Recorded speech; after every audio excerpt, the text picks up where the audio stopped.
Hey guys, welcome back to my channel. It's your girl Mimi. In today's video, I'm going to be talking about the Ielts exam, how to register, should you do paper-based or online-based, and of course you already know that there are two bodies that conduct the Ielts exam, and that's the British Council and IDP. Which one is better? Which one should I write? Should I write under IDP or should I write under British Council? Mimi, what do you think? So I'm going to be breaking this down, including showing you step by step on how to register by yourself on the website and how to choose your exam date.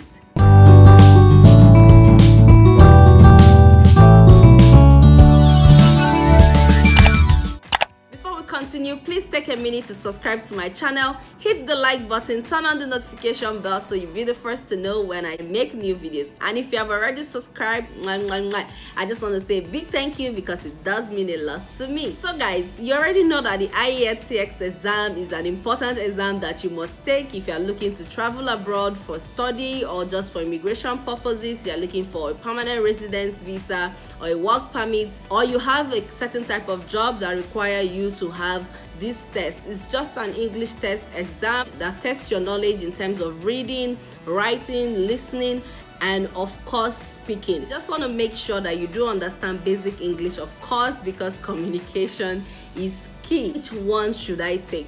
Should I write in IDP or should I write in British Council? What is the difference? So in terms of choosing if you should write with IDP or write with British Council and what is the difference, guys, this is just based on my personal experience because I wrote my exam twice and I've got to tell you that I prefer the IDP.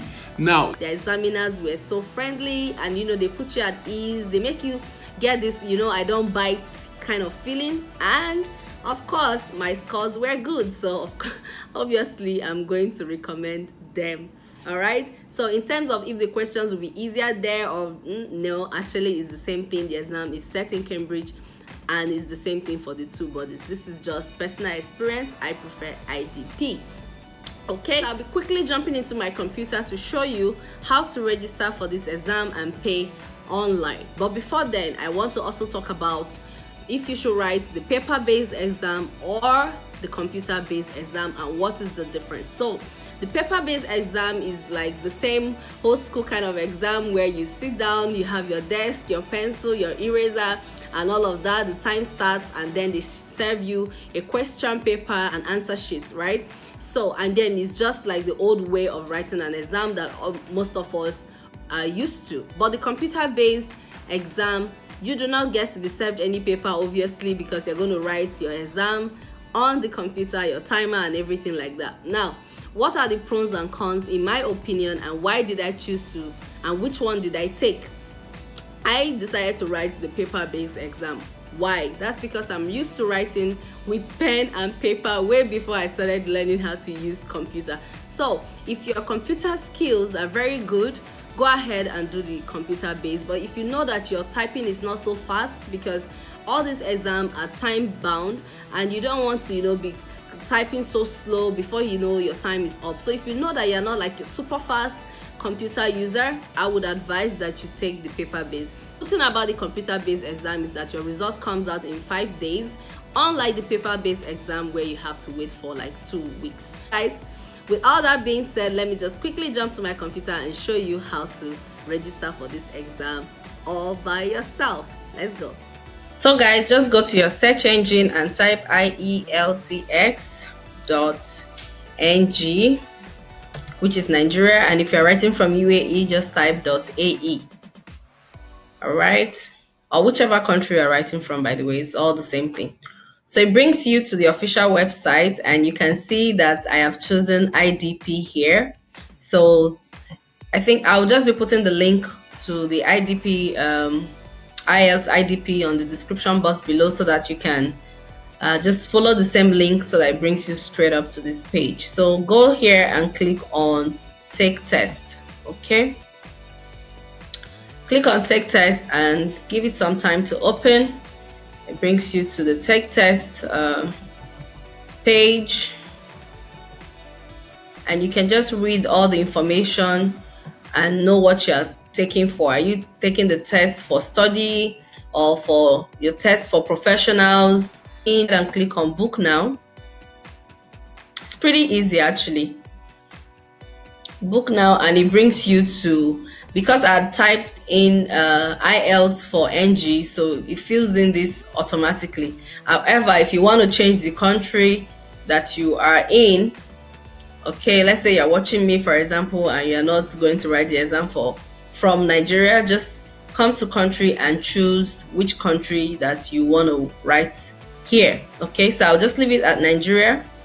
I'll come here and I'll select where in Nigeria you have Abuja, Benin, Enugu, Port Harcourt, so you know, everywhere that you can literally think of. So I will just go ahead and click on Lagos, and then under the test module, guys, this is where you have to be careful. People make this mistake a lot. You are traveling, there are two types. You have academic and general training. Academic is only for people that are writing to go and study abroad. It's just for study purposes, guys, literally for just schooling. And general training is the one you use for immigration purposes and all of that. So if you want to register for Ielts because you want to study abroad, you want to do your masters and things like that, just click on academic. And if you are doing the Ielts exam for immigration purpose, for your PR and all of that, click on general. So for this example, I'll click on general training, which is for immigration purposes. Okay, then here you see disability requirements. I feel like this is just awesome because they include everyone. So if you've got any form of disability at all, if you need extra time, you have to indicate it here. If you need extra time for speaking only, you have to indicate. If you've got vision issues and you want the question paper, like the print on it to be like very bold, then you can just choose here, print up to 36, showing me the center that is in Lagos, so which is in University of Lagos, obviously. Unilag, University of Lagos, Akoka. Here is the what location. So if I scroll down again, guys, what you are going to see is the next available test date. So you can see for the month of June, there's no more test dates. So if you are preparing to write your IELTS exam, the next date available is on the 11th, which is a Saturday, 11th of July 2020, or the 25th of July, which is also a Saturday 2020. So let's say that we're writing our exam next month on the 11th, and I'll click on 11th of July. Okay, so once I've selected 11th of July, I'll just scroll down, and here you see here it just gives you a summary of your test. So I've chosen the Saturday, 11th of July 2020 for my listening, reading, writing at the University of Lagos, and I've chosen general test exam for immigration purpose, and I've chosen that I want to use paper base here. So I'm assuming that you know, so this is the first time we're writing this, so we're going to come here and click on create new user. Okay, just wait for it to load. All right, so here it gives you personal information. So if you already have a password, you just enter your username, but I'm assuming that this is the first time, so I'm going to fill out my personal information. Okay, so I'm going to choose, and it gives you option to save your password. So for now, I'll just click X. So I'm going to put all my personal information. So I'll choose Mrs. or Miss or Mr., whatever your case is. Put your name here. So my name is Informer Mimi.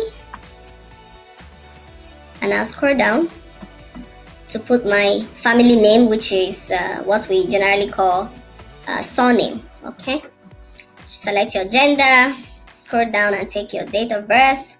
So you can see the format. You have to put in the year first, then the month, then the date that you are born. So I'm going to go ahead and select, just go back and select, let's assume I was born in 1999. Okay, so I'm just going to choose the month of January, and of course I will choose the 1st of January, which is a New Year date. That's not my birthday. Okay, and here it's going to ask for your passport number. I'll just quickly run through my information, make sure it's correct.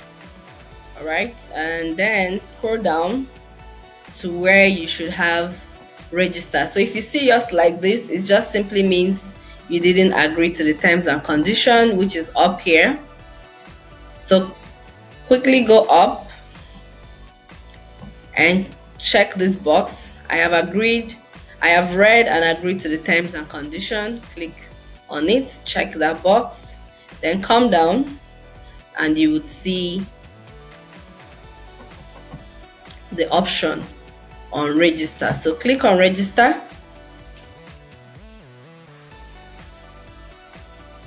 All right, I would like you to save my password. Yes, so I will just save it so that I don't have to always come here and type password. Okay, so now I'm on step 3. There are 5 steps before you can finish registering, all right, which is for immigration. So if you come, so you know we are choosing, so this is step 3, guys, and that's the application. You know we are doing Ielts general, right, which is for immigration. So if you come here, the first question is which country are you applying or intending to go. So here you can see that you can use your Ielts for Australia, Canada, Ireland, New Zealand, UK, and of course others. So let's just choose Canada. If you're going to New Zealand, choose New Zealand. UK, choose UK. Okay, so we choose Canada here. And then why are you taking the Ielts exam? So scroll down and put the right reason why you are taking the exam. For higher education course, you know, or have you previously taken IELTS, doctor, either academic or general before? If you have, click yes. If not, put no. So I'm assuming it's your first time, so I'll check no. Come down here to where are you currently studying English? So just put Nigeria.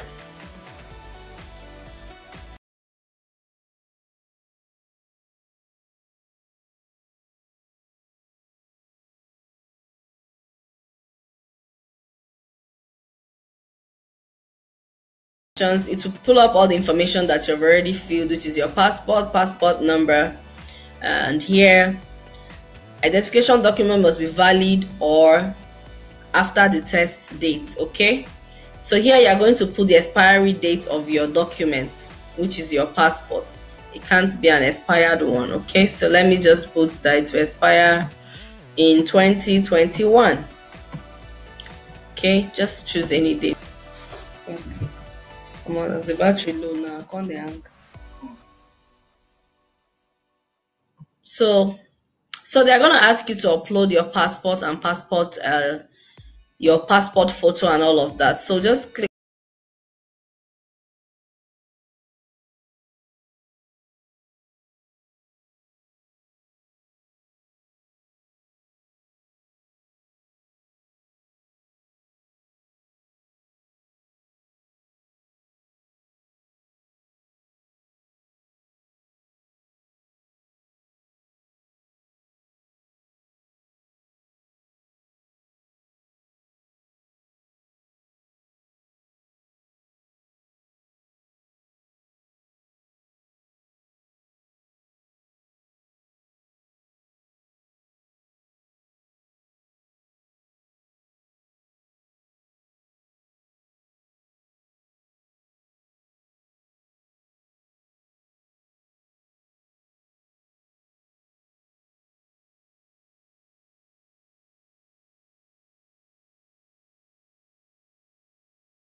Continue, guys. You just be right here about the payment details. So you can see that to take the exam in Nigeria will be 73 that I have, pay via online transfer or cash deposit. So